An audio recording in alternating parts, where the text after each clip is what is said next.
Son illər Neftçalanın bir sıra ucqar kəndlərində acınacaqlı vəziyyət yaranıb. Kənd sakinləri tək-tək, bəzi hallarda isə kütləvi şəkildə doğulu boya başa çatdıqları doğma ocaqlarını tərk etmək məcburiyyətində qalırlar. Buna səbəb nədir? Əməkdaşımız Kürçaylı Məmmədovun reportajından izləyək.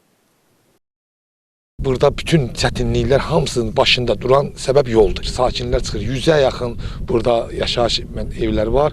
Oradan 10-15'i ojeyə satdığa qoyub, neçəsi də ki çıxıb gedib, söküb gedib. Səbəbi hamısı yoldur. Kəndimizdə 30'dan çox cavan oğlanlar var, hamısının yaşı 30 keçib.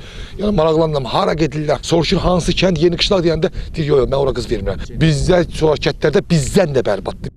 Söhbət 1500-dən çox əhalisi olan Neftçala rayonunun Yeni Qışlaq, Sarıqamış, Miçayıllı, Sahiloba, Dalğa kimi uzqar kəndləri rayon mərkəzi ilə birləşdirən yoldan gedir. Sarıqamış ərazi vahidliyinə daxil olan bu yaşayış məntəqələrinin əhalisi uzun illərdir yolsuzluqdan əziyyət çəkirlər. Uzunluğu 26 kilometr olan avtomobil yolu ötən əsrin 80-ci ilinin əvvəllərində tikilsə də baxımsız qaldığından bərbad hala düşüb. Vaxtilə bu yolda intensiv olaraq sərnişin avtobusları işləyib, lakin bugün boş qalan dayanacaqlarda nə avtobuslar saxlayır, nə də onları gözləyən sərnişinlər var. Təcili yardımı çağırırsan, gəlginə mənim bir də xətsəm var. Deyir, hara? Deyirəm, Xankışla kəndinə.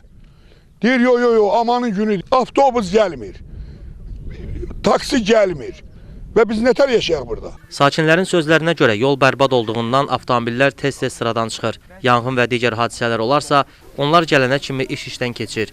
Min bir zəhmətlə əldə etdikləri məhsulları isə bazara çıxara bilmirlər. Bundan başqa ailə qurmaq istəyənlər də böyük çətinliklə qarşılaşırlar.